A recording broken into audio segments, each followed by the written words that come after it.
बिस्मिल्लाहिर्रहमानिर्रहीम। अस्सलामुअलैकुम dear students and viewers.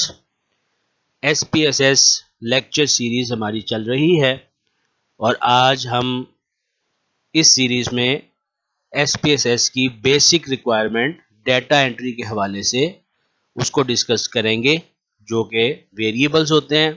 तो जब भी वेरिएबल हमने जिक्र करना है तो वेरिएबल का नाम जो है वो हमें डिफाइन करना पड़ता है। तो वेरिएबल के जो नाम हैं उनको डिफाइन करने के लिए क्या क्या रूल्स हैं जो हमें फॉलो करने हैं, उनको आज हम डिस्कस करेंगे।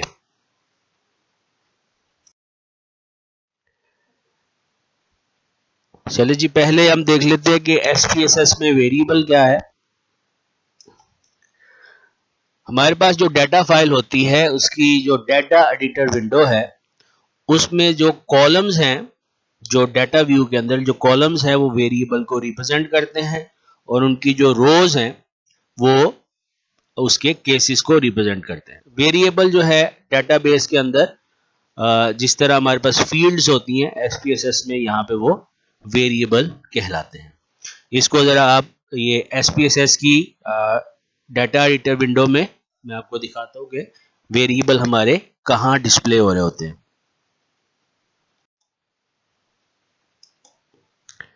ये देखिएगा जी, ये हमारे पास एसपीएसएस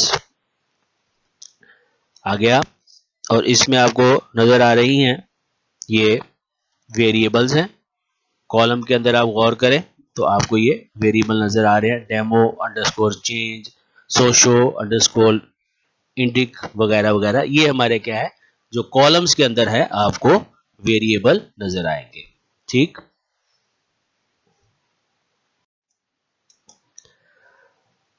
अब देखते हैं जी कि वेरिएबल का हमने जो नाम रखना है एसपीएसएस में उसके रूल क्या है जो आपने फॉलो करने हैं। पहला रूल, हर वेरिएबल जो है ये यूनिक होना चाहिए और इसमें डुप्लीकेशन अलाउ नहीं, यानी दो डिफरेंट हमारे पास अगर वेरिएबल है तो उनका सेम जो है नाम आप नहीं रख सकते। एक वेरिएबल का अलहदा नाम होगा, दूसरे वेरिएबल का अलहदा नाम होगा। डुप्लीकेशन यहाँ पे अलाउ नहीं है। दूसरा, variable name can be up to 64 bytes long. 64 bytes का मतलब यहाँ पे है 64 वर्ड्स। हमारे पास दो तरह की बेसिक लैंग्वेज होती है, एक सिंगल बाइट और एक डबल बाइट। इंग्लिश जो है ना वो सिंगल बाइट लैंग्वेज है, तो 64 बाइट्स का मतलब है कि 64 करेक्टर्स। कुछ हमारे पास टू डबल बाइट लैंग्वेजेस भी होती हैं, जैसे चाइनीज, जापानीज वगैरह। तो उनमें हमारे पास जो मैक्सिमम अलाउ लिमिट है वेरिएबल के नाम की वो 32 वर्ड्स है। तो इंग्लिश में ये 64 वर्ड्स है।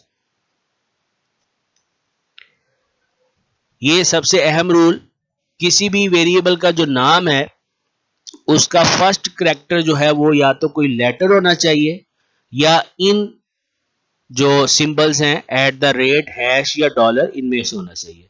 इसमें हैश और डॉलर जो है ये हमारे लिए खास वेरिएबल होते हैं, ये यूजर डिफाइंड वेरिएबल जो है उनमें यूज नहीं होते, इनको आगे जिक्र आएगा। जबकि एट द रेट को आप यूजर डिफाइंड वेरिएबल के अंदर यूज कर सकते हो। तो पहला करैक्टर आपने या कोई लेटर ले लिया या इनमें से कोई सिंबल ले लिया, उसके बाद बाद वाले जितने भी करेक्टर्स हैं वो कोई भी लेटर्स हो सकते हैं, नंबर हो सकते हैं, non punctuation characters. Non punctuation character जैसे पंक्चुएशन के अंदर जो साइन यूज होते हैं ना, जैसे क्वेश्चन मार्क का साइन हो गया या सेमी कॉलन वगैरह, ये वाले आप जो है यूज कर सकते हो किसी भी कॉम्बिनेशन के साथ। लेटर्स के साथ, लेटर आपके स्मॉल भी हो सकते हैं, कैपिटल भी हो सकते हैं, नंबर्स साथ यूज कर सकते हो, अंडरस्कोर वगैरह यूज कर सकते हो, पीरियड यानी डॉट वगैरह यूज कर सकते हो। लेकिन पहला करेक्टर जो है वो या तो कोई लेटर होना चाहिए अल्फाबेट में से, या ये जो symbol at the rate, hash या डॉलर साइन, इनमें से होना चाहिए।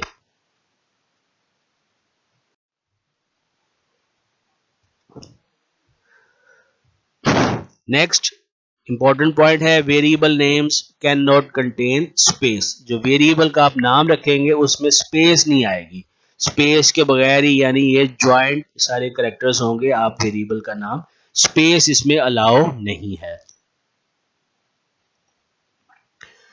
इसके बाद एक और रिस्ट्रिक्शन है हमारे पास, कुछ ऐसे वर्ड्स हैं जो कि रिजर्व वर्ड्स हैं एसपीएसएस सिंटैक्स के हवाले से, तो इनको भी आप वेरिएबल का नाम नहीं बना सकते, जैसे all, and, by, E Q, G E, G T, L E, L T, N E, not, or, to और विद।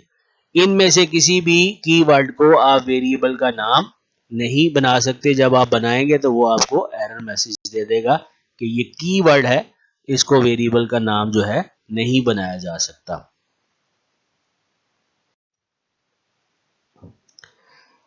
अब जैसे मैंने वहां जिक्र किया था हैश और डॉलर साइन के हवाले से, और मैंने कहा था कि दो तरह के उसमें स्पेशल वेरिएबल्स होते हैं, जिसमें स्क्रैच वेरिएबल और सिस्टम वेरिएबल है। तो स्क्रैच वेरिएबल क्या है उसको जरा देखें। A hash character in the first position of a variable name define a scratch variable। Scratch variable क्या होता है? ऐसा वेरिएबल जो आप किसी कमांड एडिटर के अंदर क्रिएट कराते हैं और उसको यूज करने के लिए वहीं पर आप बनाते हैं। ये यूजर डिफाइन के अंदर, यानी जो डायलॉग बॉक्स के अंदर आप वेरिएबल बनाते हैं उनका जो नाम है ना वो हैश के साथ आप शुरू नहीं कर सकते। ये वो बात आ गई, you can only create scratch variable with command syntax. ये आमतौर पे जब हम लूप्स वगैरह बनाते हैं तो लूप्स के अंदर हमें कुछ लोकल वेरिएबल्स की जरूरत पड़ती है जो लूप के अंदर वगैरह इस्तेमाल होने होते हैं।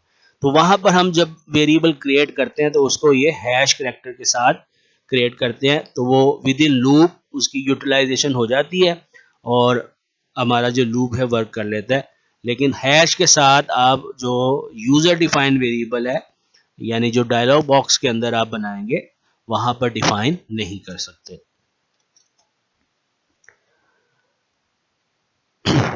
ठीक है, ये जो मैंने अभी आपको जिक्र किया, you can not specify a hash as the first character of variable in the dialog box that create the new variables. तो ये स्क्रैच वेरिएबल है, हैश के साथ ही शुरू होता है और इसको आप सिंटैक्स के अंदर ही बना सकते हैं।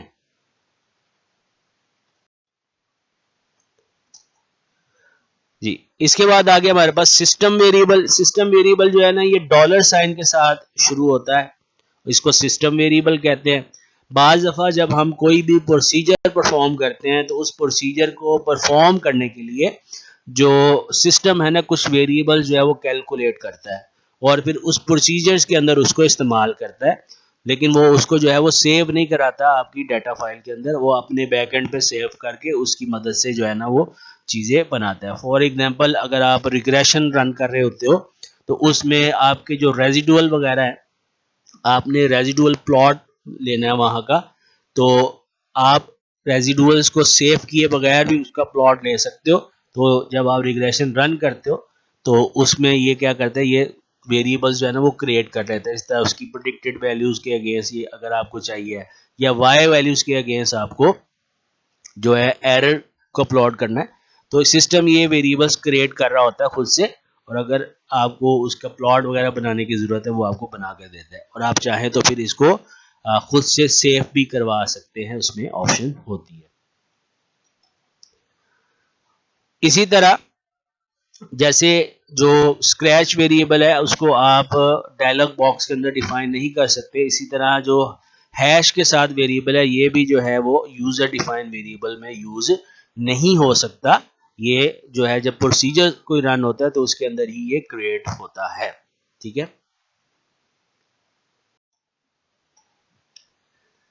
अब जी मैं कुछ एग्जांपल्स आपको बताता हूँ वैलिड और इनवैलिड वेरिएबल नेम के साथ, और साथ उसकी रीजंस बताता हूँ कि ये वाला वेरिएबल नेम वैलिड क्यों है और इनवैलिड क्यों है।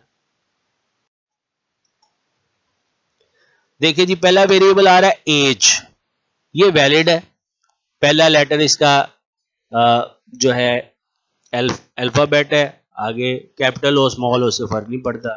इस तरह दूसरा वेरिएबल देखें, ये वेरिएबल आपको मिल रहा है हस्बैंड अंडरस्कोर एज के साथ, ये भी वैलिड वेरिएबल है, इसमें कोई इशू नहीं है, अंडरस्कोर आप यूज कर सकते हो। तीसरा ये आ गया ऑल, ये इनवैलिड है। क्यों? ऑल क्या है? ये रिजर्व कीवर्ड है, तो ये वेरिएबल का नाम नहीं हो सकता। नेक्स्ट देखिए वन एरिया, ये भी इनवैलिड है क्योंकि पहला करेक्टर आपने न्यूमेरिक डाल दिया यहाँ पे, जबकि पहला जो करेक्टर है वो न्यूमेरिक जो है नहीं होना चाहिए, वो कोई लेटर होना चाहिए। फिर आ गया जी वेट स्पेस चाइल्ड, इसमें आपने स्पेस यूज कर दी तो ये भी इनवैलिड नेम हो गया। वेट डॉट चाइल्ड, ये वैलिड नेम है, आपने वहां पे पीरियड दरमियान में यूज कर लिया। सैलरी क्वेश्चन मार्क, ये इनवैलिड है क्योंकि यहाँ पे ये क्वेश्चन मार्क जो है ये पंक्चुएशन साइन है, इसको आपने यूज किया है, तो ये invalid variable name. Dollar name, ये इनवैलिड होगा अगर आप इसको यूजर डिफाइन वेरिएबल बनाना चाहते हैं, अगर क्योंकि ये सिस्टम वेरिएबल का है निशान, तो यूजर डिफाइन जब इसको करेगा तो ये फिर वेरिएबल जो है इनवैलिड नेम होगा।